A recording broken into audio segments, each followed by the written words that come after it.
FYI, ang pinagkaiba ng 32-bit or 86 sa 64 ay yung 64-bit kaya niyang mag-detect ng up to 120 gigabytes of RAM.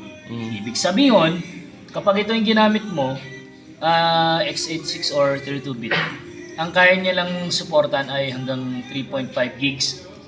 Sayang yung the rest ng RAM mo, halimbawa yung PC mo may 16 gigs. Sayang, hindi niyo magagamit yung the rest ng RAM. 3 gigabytes lang. Kaya recommended talagang ginagamit ng 64-bit. Opo. Ayos na tayo. Ngayon, ito na yun. Na-download mo na rin. Pak. Ngayon, punta ka sa Kali.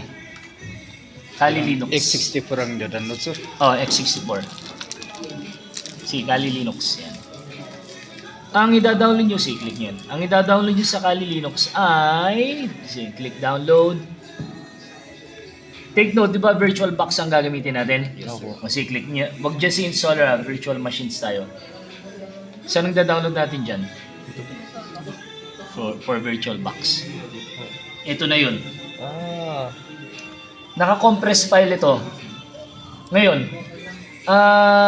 since na-download na natin lahat, i-uncompress muna natin tong Kali Linux. That it will take some time. I'll force it to uncompress it. Ngayon, naka-install na ako ng WinRAR. Ito yung compression utility yung gamit ko. Ngayon, kung meron kayong gusto na like 7ZZip, pwede naman. As long as ma-uncompress nyo ito. Ngayon, akong gagawin ko, i-uncompress ko muna to. Right click, extract here using WinRAR. Extract ko lang, tapos magkape muna tayo. Patagal yan.